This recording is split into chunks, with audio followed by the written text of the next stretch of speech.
रंग था तभी साला खुश नहीं। अब साला झोपड़ी वाला में रहता खुश है। बोलो साला बुलाया बुलाया तो उसके बाद वो क्या किया कि बोला कि तुम इतना खुश कैसे रहता है। बोला सरकार हम 5 रुपया कमाते हैं तो 1 रुपया माए के लिए, 1 रुपया अपना खाने के लिए, 1 रुपया ऐसे, 1 रुपया पूर्वज के लिए, 1 रुपया ऐसे ऐसे, मतलब 5 रुपया का हिसाब दे दिया। इसलिए हमको टेंशन ही नहीं है आगे पैसा का। साला इसको साला तो पानी में खड़ा कर दो। हाँ ठीक है, पानी में खड़ा कर दो, तालाब में बीचे में जाकर एकदम ठंडा का दिन अथी का नहीं होता चैत के बाद का सही चैत कह रहे हैं कार्तिक महीना के बाद का दिन ठंडा में पानी में टूट काटा राजा का रात भर पहरा देते रहना कि साला इसको कहीं निकले नहीं। देखते हैं साला कैसे ही खुश रहता है, रात भर खुश रहा। सुबह निकाला रहा तो महाराज के घर रात खड़ा था, फिर बुलाया बोला इतना ठंडा पानी है अगर किसी को रख दे तो डूब के मर जाए, ऐसी हो जाएगा, मतलब तलब के मर जाएगा। तब भी तुम कैसे खुश था। हमारा दूर गांव में वो बत्ती बर रहा था, उसका लौह से जो है ना हमको गर्मी मिल रहा है। साला इसको अभी एक काट दो, वही हाल है। 2 साल की उम्र में पोलियो हो गया। एक ऐसे शहर में जन्मी काटावांजी, उड़ीसा का एक छोटा सा कस्बा, Orthodox Marwari family, joint family, जहाँ पे माँ बाप को भी नहीं पता ये पोलियो क्या होता है। डॉक्टर्स को लगा मलेरिया है, इंजेक्शन दे दिया, 50% बॉडी काम करना बंद कर दिया। 1.5 साल तक कोमा की स्थिति पे बेड पे पड़ी रही।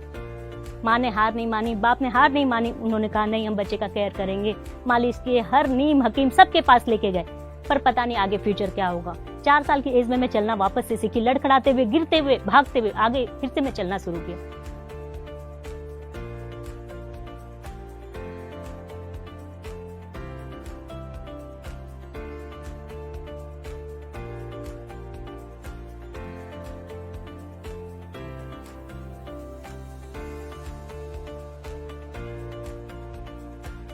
स्कूल के लिए जब वो परेशान हुए, एडमिशन नहीं मिल रहा था, कोई भी बच्चा, कोई भी स्कूल इस बच्चे को लेना नहीं चाहता था। समहाउ कहीं एक स्कूल में एडमिशन मिला। बहुत ज्यादा तो स्कूल की बातें याद नहीं आती, पर इतना याद आता है कि बहुत संघर्षपूर्ण था, मेरे लिए आसान नहीं था।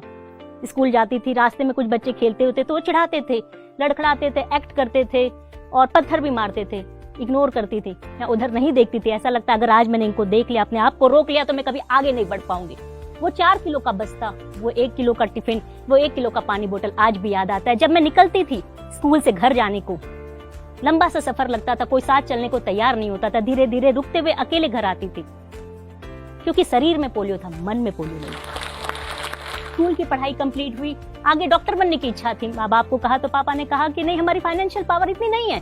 क्या बोलते कि ऐसे बच्चे को, किस तरीके से डिसेबल बच्चे को वो बाहर भेजते, नहीं भेज सकते, तो उनकी मजबूरी थी।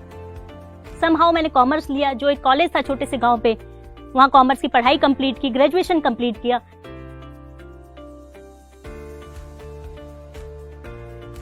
चार साल के बाद अपॉर्चुनिटी मिली कि आप सीए का एग्जाम दे सकते हो, लेकिन घर पे बैठ के दे सकते हो। मैंने बोला बहुत अच्छी बात है, मैं करूंगी कोशिश।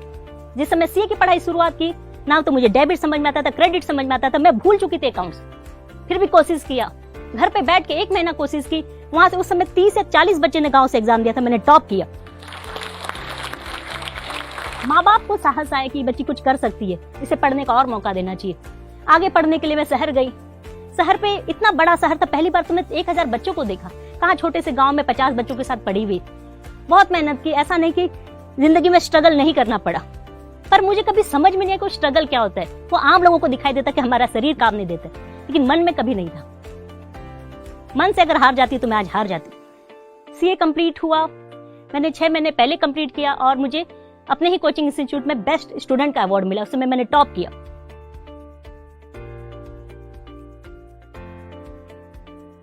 घर पे पढ़ा 2-3 महीना, सब उनको समझ में आया कि लड़की मेहनत बहुत कर रही है, लेकिन हो नहीं रहा है। फिर दिल्ली गई, अकेले दम पे दिल्ली गई, वहां पढ़ाई स्टार्ट की, वहां पढ़ाई करी और एग्जैक्ट 1 ईयर में मैं रैंक लेके वापस आ गई।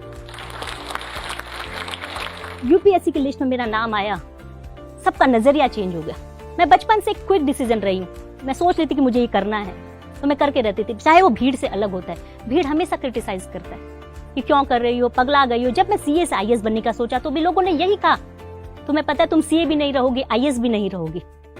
पर मुझे आज तक के सर्वे में लोगों ने कहा कि you are the first CA in lady officer जो become income tax deputy commissioner.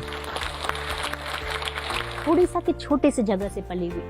जब मैं दिल्ली में प्रिपरेशन करती थी, इनिशियली मुझे लगता था कि मैं एक छोटे से गांव में पढ़ी हूँ, काश मैं कोई यूनिवर्सिटी में पढ़ती, कोई बड़ी जगह में पढ़ती, इंग्लिश मीडियम में ही पढ़ लेती तो शायद मैं कुछ होती। लेकिन जब क्लियर किया, जब एग्जाम में लोगों से कम्पीट किया, चाहे वो IITian हो, MBBS हो, डॉक्टर हो, सर्जन हो, तो भी बात समझ में कोई फर्क नहीं पड़ता।